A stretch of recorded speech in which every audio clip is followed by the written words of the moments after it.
Welcome to Behind the Blade, episode 3.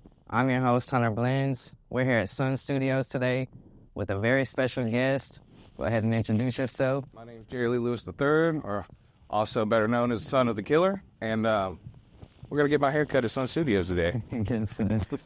So, when did your dad first, start making music? Oh, start making music? That's a little tougher question, but I think the music was in his soul from a really young age, man. I mean, but if you listen to him, the way the story goes is he had mastered piano before he was 9. Mastered piano by the time he was 9. Yep, absolutely. That's pretty incredible, though. By 9 years old? Right. Well, my Aunt Linda tells a story, and she tells it way better than I do, but, my family was sharecroppers, so they would be out picking cotton, and my grandparents mortgaged their home for his piano, so eventually Dad's inside, he's practicing piano all day. And Aunt Frankie and Aunt Linda are outside picking, and Aunt Linda comes back in, and she's like, well, Mama, why doesn't Jerry have to come out here and pick with us? And she went something like, baby, his hands are going to make money one day, so you're going to have to get out there and pick that cotton. So they knew pretty early that he was destined for greatness. Oh, absolutely. They knew straight away. I mean, like I said, they mortgaged their home for him so that they could have a piano to start practicing on. That's pretty awesome, bro. Right. What was his, first hit he ever had? Over here, I mean, there's a few of them, but a whole lot of Shaking and End of the Road, Great Balls of Fire, all of those came here to start. You Win Again, I want to say, is the other side of Great Balls of Fire. And that was some pretty popular records. I could be wrong on that. There are a lot of tracks. Oh, that's great, bro. I want to say from 58 to 63, it recorded about 700 tracks here at Sun Records. Wow. Yeah. 700 tracks here, huh? Not many people do that in their lifetime. No, not at all. And then he still had another 70-something years of career after that. Right. Who were, some big names that he, worked with? Other people that they would know? Well, man, I think, the obvious few would be the $1 Million Quartet. Starting off with Dad, and then the guys, Elvis, Johnny Cash, Carl Perkins. And, I mean, he worked with everybody through his lifetime. Dolly Parton, Chris Christopherson, one of his great friends, Willie Nelson. I mean, and even recently, Chris Stapleton, but even new people, they all loved working with him. That's pretty awesome. What would you say is, one of your favorite songs he ever put out? My favorite song is probably nobody's favorite song, unless they just really like listening to Dad warm up. Mm-hmm. It's Louis Boogie. Okay. And it's basically just him talking about himself, what he does in Memphis, and it's like our family national anthem to me. I got you. That's awesome. So, what was it like growing up with him as your dad? About anything but normal. But when I was a kid, right, it was normal to me because I didn't fully grasp who my dad was until a little later in life. Not much later in life, but I do remember being in college, and I was taking a music appreciation class. And my teacher, he came over to my desk, and he opened my book, and that picture on the wall, the $1 Million Quartet's right there in that book. And he says, so, man, this week is you, right? And I was like, well, what do you mean? And he was like, well, that's your dad. And I'm like, yes, sir, that is my dad. And he was like, so you get to teach this week. I'm like, oh, okay, you got it. Wow. So that was an interesting, not say first run at really who he was, but it did open my eyes. That event happening to me really opened my eyes a lot. So growing up, a lot of people, you would say, already knew who you were kind of without them knowing. Well, when you grow up around people like Chuck Berry and Little Richard and all those, it's a very interesting lifestyle. I can imagine.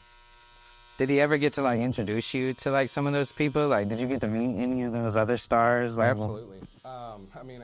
Absolutely. I knew Johnny when I was younger. I knew Carl very well, and meet Chris Christopherson, see him every once in a while. The last time I saw Chris he was playing a show over at the Horseshoe in Tunica. And him and Dad wanted to come down and see him, so Dad came down, and we were sitting backstage with him. And what was crazy is Dad and Chris were going to do a song, or at least a song or two, and Horseshoe wouldn't let them do it.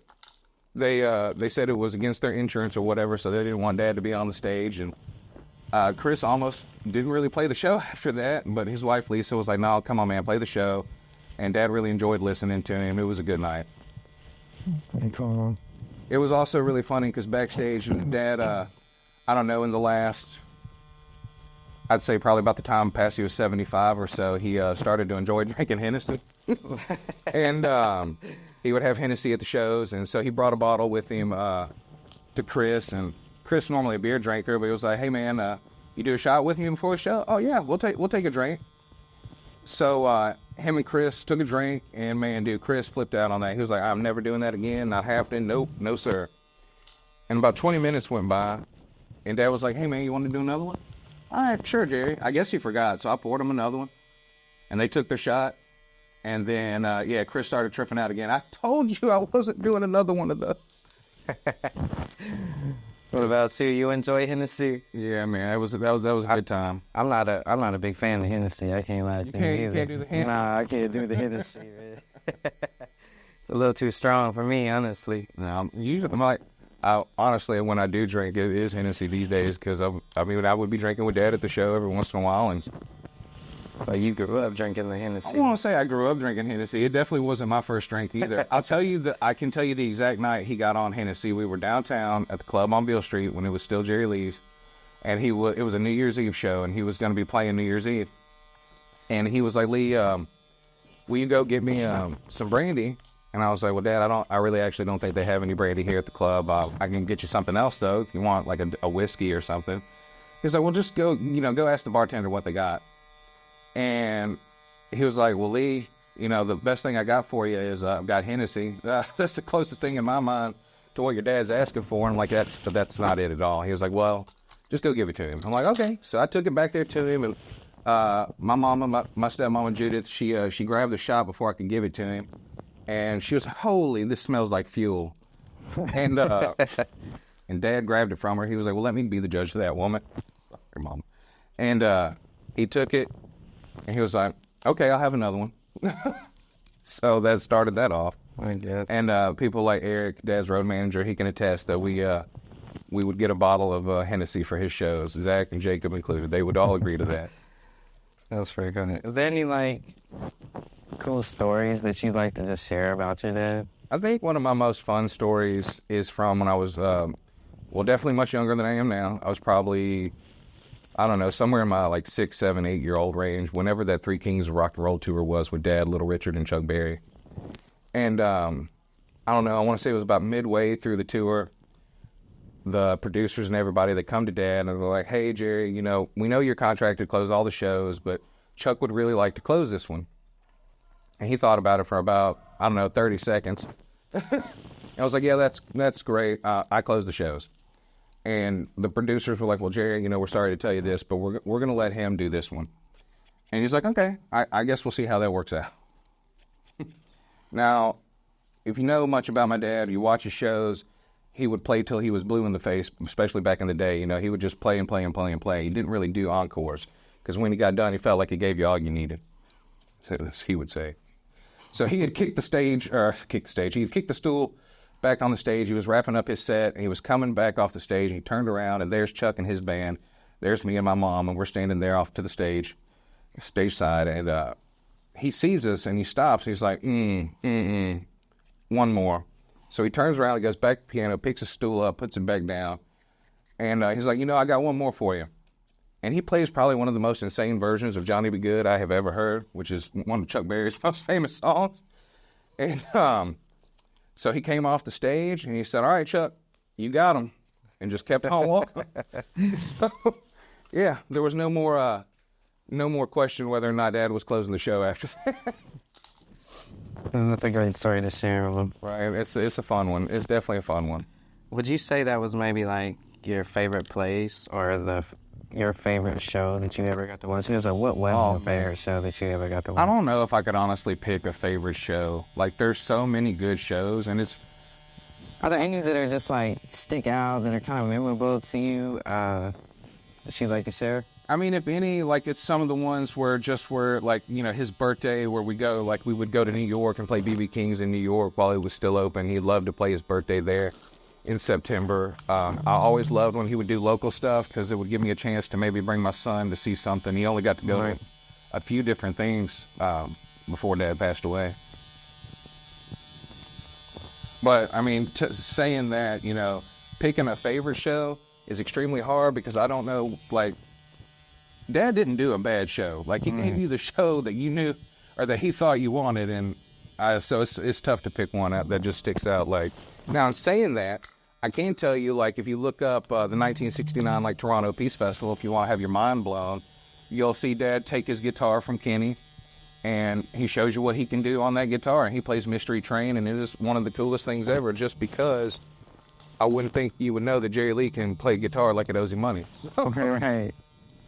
What are, like, a few good songs that, like, people would know that they should go listen to by him if they've never heard it? Well, like we talked about right at the start, I mean, you start at the beginning, right here, son. You Win Again, Great Balls of Fire, Whole Lot of Shaking, End of the Road. I mean, those are the songs I would start with. And then my favorite era for Dad, I don't know, he had a really great run in the 80s. Like, a lot of the shows in the 80s are just really interesting to me. Like, especially he played this one show over in, I think it's in Greece. And it's like this Legends of Rock or something. And, like, James Brown is there, B.B. King. And, like, Dad and Kenny are two of the, honestly, only white folks on the stage. Like, it's like a really cool experience, cool show to see them at and having a good time. And Dad, James Brown's playing the piano. Dad comes over to him. He's like, "No, James, you sing. I'll play some piano." It's a really cool show. That's pretty cool. What are some, like, of his best-selling work? What's some of his best-selling work? Well, Great Balls of Fire is the best-selling album that came from this building, to be honest with you. But, like, his other album, more newer,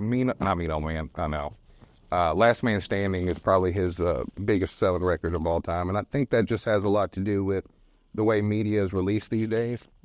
Because I think if they had those same kind of opportunities to release their singles and things like that then, Right. I don't necessarily know that would be the case. I think it would still be a very big album, but whether it would be his number one, I couldn't say either way.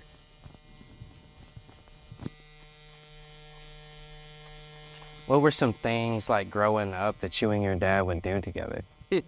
Well, he loved riding jet skis in the lake at the ranch. He loved that. He taught me how to ride jet skis out there, taught me how to ride motorcycles and things on the property. And we had a great time doing that, running back. You would be surprised how big that lake actually is there at the ranch, where you can go back and forth on a jet ski. That was really cool. And then, honestly, if I didn't get to go to the show, and school didn't really like this because I would go to a lot of different shows. And so, like, me and missing school were kind of hand in hand. But when I couldn't go to shows and he would come home, especially on those nights where he would fly home right after the show, he would get me up if I wasn't already awake, and he would sit me down with him, and we would just talk until basically the sun came up. And I would probably be falling asleep more than halfway through it, and he'd wake me back up. He was like, "Son, I'm trying to tell you something important. We need to listen to me." Yes, sir. I got you. Those conversations really stick out to me now. That's awesome. Did y'all ever have any, like, crazy encounters with, like, fans or anything? I think every encounter, anything like that? I think every encounter with a fan can be, depending on the fan, can be kind of crazy, but not in a bad way. Now, I will say, and this is like something I've been told in my lifetime. I don't know if it truly happened because I don't remember it, but there was a time where I was apparently kidnapped for X amount of hours. But I'll tell you that story later because it's a little wild. I didn't know that one, man. Yeah, I didn't. I don't remember it. So. Oh, wow. I think you were kidnapped. Right. Yeah. Absolutely. You know, there's other times less serious where, you know, you're a little child running around on a stage you shouldn't be on, and you almost fall off of it, and you have a fan like Tex grab you to make sure you don't fall. Things like that, man. Good time. Oh, so. Can you think of any other, like, stories about him that just, like, people would want to hear about him? I mean, I think one of the things about Dad is just how real of a human being he was. And, like, when you were with him, like, you know, he would treat you just like any other person. You know, he didn't want to treat you any differently, and he would love to talk to you. He'd call you the killer just like he'd known you Right. for as long as anybody had. And I think that's one thing not a lot of people understand about him if they don't really know him and know his work. Yeah, I don't know too much about him personally, but like I told you, my grandma, I told her that I was coming to interview you today, and man, she was just so tickled about that. She thought that was the coolest thing ever. Hey, you should have bought her. I know, right? Don't tell me no mammal's not been rocking in this place before. I could just imagine how she would be, man. Man. That's pretty great, bro. What are like some things that you just want your dad like remembered for? I mean, I want to remember for his work. You know, he did a lot of work and a lot of good work, a lot of great music, a lot of great entertaining through the years. And I want people to remember him from that. I think the controversial stuff is just like, I don't know if it's overblown or, you know, the way you'd put it, but he was so much more than that. And I think like every description that you're going to read about him almost, they're going to start off with him, and it does it. We did, you know, he did that. He did that. But is it worth starting every paragraph off with like that's the crown jewel of his lifetime? I mean, Yeah, I don't think he's one of the first, if not the first person inducted in the Rock and Roll Hall of Fame. Like, who starts the sentences off with that? I definitely agree with you.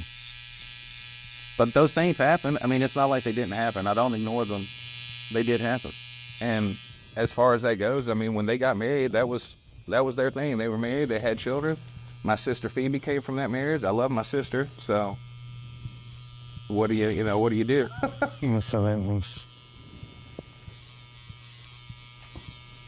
How long hits did you make here at Sun Studio? Hits here, son, man. Every song he put out of here was a hit for the most part. How many would you say he's got here? Well, like the two, I mean, you know, going back again to the original stuff, Great Balls of Fire, A Whole Lot of Shaking, some of the best-selling records that ever came out of this building. Absolutely. So I mean, it's like again, if you're gonna start at the beginning, that's where you start. Yeah, I want to say that was the night. I'll ever see my shirt. I don't know if y'all seen the shirt. I got a couple of them on. There you go. You know, I had your dad on my shirt today. Huh? Grandma gave you that. Nah, she might have had it in the closet. There you go. Oh, that's all fine. Oh, and we're finishing up, man. Last thing you want to say about your dad before we finish up? I mean, I think the music speaks for itself. If you go back to music, he's a legend in his own right. He's a legend all over the world. I think, you know, there's 8 billion something people on this planet now. The majority of have heard of him in some way or another, whether it's through the movie Great Balls of Fire, his music, you know, a book, somebody's story, somebody inspired him. It's hard pressed to find a musician that plays music these days that wasn't inspired by Jerry Lee Lewis or Elvis Presley, Carl Perkins, and Johnny Cash, B.B. King. You know, those were the guys. Absolutely. Well, we are all finished up, man. Well, heck yeah. I better look sharp since I ain't got a mirror in here. Man, trust me, you look good, man. Would you say it looks killer? Killer, absolutely. No pun intended. Yeah, right. No, well, you gotta throw in those killer jokes every once in a while, dog. If you can't have fun with it, you know, what is there? Absolutely. That's my family. I love it. I could never be ashamed of that.